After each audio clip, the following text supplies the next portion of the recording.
Mr. Daniel Padilla and Miss Catherine Bernardo. Ito pala ang posibleng dahilan kung bakit hindi pa rin nagbubura ng ilang mga photos and videos sa kanilang Instagram account. But before that, if you haven't subscribed yet to my YouTube channel, please don't forget to like, share, and subscribe at hit mo na rin ang notification bell for more showbiz updates. Bago tayo of course magpatuloy sa ating updates for today's video, nais kong pasalamatan kayo for always watching and trusting this channel. Thank you so much sa inyong laging panonood at palagi ang pagsubaybay sa mga updates natin. Maraming salamat po. And this time, matapos nga pong kumalat ang ilan sa mga videos, photos at ilan sa mga konfirmasyon ng pagmamabutihan ni Kayla Estrada at Daniel Padilla, ay meron po mga nagsisirculate na tanong at nagsisirculate na mga news patungkol sa bagay na ito. Ang tanong ng ilang mga fan, kung totoo daw di umanong naka-move on na itong si Daniel Padilla, bakit hanggang sa ngayon ay laman pa rin ng kanyang IG stories ay ng kanyang IG account ang mga photos and videos nila together nitong si Miss Catherine Bernardo. Yan ang po ang ilan sa mga katanungan ng mga fans ni Daniel. Kaya naman marami pa rin po talagang mga Katniel fans na hanggang sa ngayon ay talagang pa rin sila sila po ay naniniwala pa rin na talagang merong pa rin daw di umano na pag-asang magkabalikan si Catherine at si Daniel Padilla. Matapos ngang lumabas ang ilan sa mga balita na talagang nasa relationship na nga si Kayla at si Daniel, syempre inilalaban pa rin sila ng kanilang mga fans. So sa isa pong research, nagtanong po tayo sa isa sa mga masasabi nating expert pagdatong sa mga bagay na ito. At ito po yung kanyang isinagot. Sa mundo ng showbiz, ang bawat galaw ng mga artista ay nakatutok sa mata ng politiko.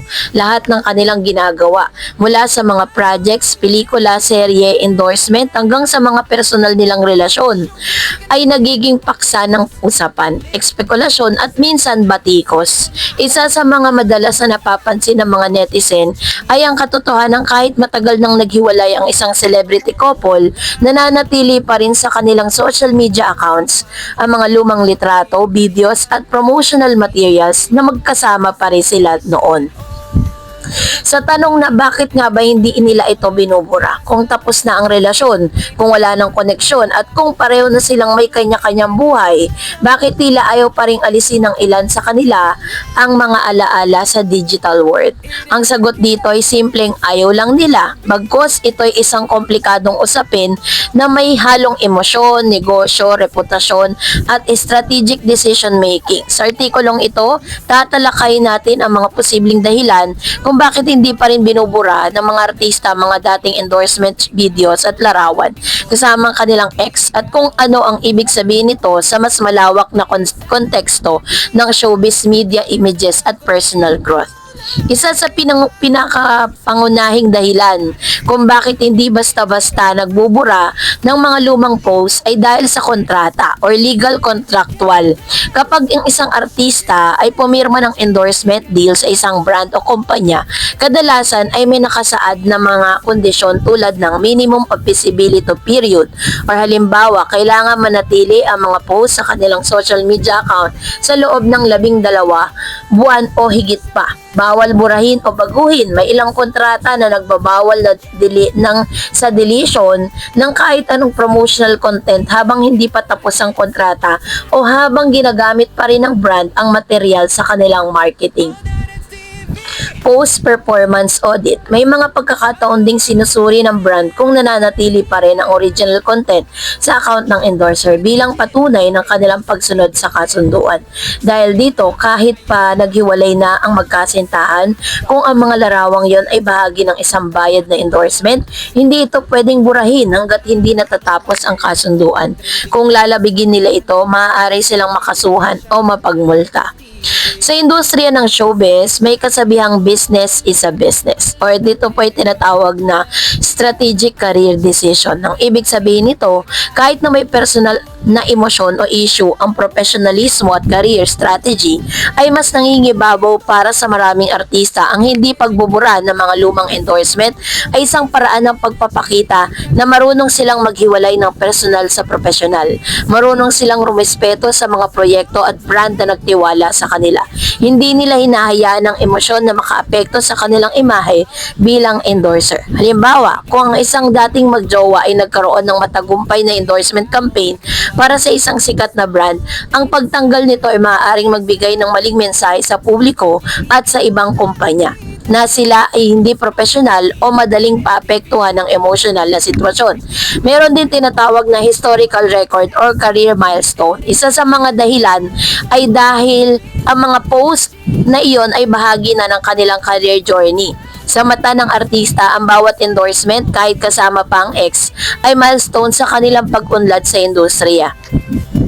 Marami sa kanila ang naniniwalang hindi kailangang burahin ang nakaraan dahil dito ay patunay ng kanilang professional achievement, bahagi ng kanilang brand growth bilang celebrity at isang paalaala kung gaano sila kalayo sa kanilang karir. Para bang isang photo album, kahit tapos na ang relasyon, hindi naman natin binubura ang mga lumang larawan dahil ito ay bahagi ng ating kasaysayan. Ganon din ang pananaw ng ilang mga artista. Hindi kailangang itago ang nakaraan kung wala kang dapat ikahiya. So, pang-apat, paggalang sa fans sa love team ng legacy. Kung sa dalawang artista ay isang sikat na love team, ang kanilang mga larawan at videos ay hindi lang simpleng personal na bagay. Ito ay bahagi ng pop culture at ang karanasan ng kanilang mga fans. Marami sa mga taga-suporta ang matagal nang nagmahal at sumuporta sa kanila bilang magkapareha. Kaya bigla ang pagbura ng mga posts ay maaaring ikasama ng loob ng mga ito. Maraming artista ang nagpapahalaga sa emosyonal na koneksyon ng mga fans sa kanilang tandem. Kahit tapos na ang relasyon, pinipili nilang huwag burahin ang mga lumang post bilang respeto sa mga taong sumusubaybay, naniniwala at nagmamahal sa kanila noon. Ito'y parang isang thank you gesture sa fandom na bumuo rin ng malaking bahagi ng kanilang tagumpay. Panglima, pagpapanatili ng engagement at algorithm advantage. Sa digital age, ang social media hindi lang platform ng personal expression. Ito rin ay trabaho. Lahat ng post, lahat ng yung mga nag-trending o nag-viral ay mahalaga sa algorithm performance ng kanilang account. Kapag ang isang post ay may mas taas na engagement, likes, comment, and share, nakakatulong ito upang mas lumawak ang reach ng kanilang mga sumusunod na content. Kaya naman kung ang isang endorsement video o photo kasama ng ex ay isa sa pinakamataas na engagement, mas pipiliin ng artista na huwag itong burahin. Ang pagtanggal nito ay nangangahulugan din ng pagkawala ng valuable data at visibility sa algorithm ng social media platform. Pwede rin na personal growth at pagtiyakap sa nakaraan. May mga ilang artista na pinipiling wag burahin ang mga alaala, hindi dahil ayaw nilang mag-move on, kundi dahil ito'y tanda ng kanilang maturity at growth. Para sa kanilang, hindi pagbura ng isang simbolo ng pagpapatawad, pagtanggap, pag-usad, no? At para din po, ang iba ay nagsasabing, I don't need to delete it because it was real. Sa halip na burahin, pinipili nilang panindigan ang na iyon ay bahagi ng kanilang buhay. Isang kabanata na natapos, ngunit hindi kailangang ikahiya. So, kayo po, anong inyong saloobin patungkol dito? I hope that all your questions is already addressed because of this. And that's it for today. For more videos and updates, please don't forget to like and subscribe, and please don't forget to follow my Facebook page, Dar Eds TV. God bless everyone!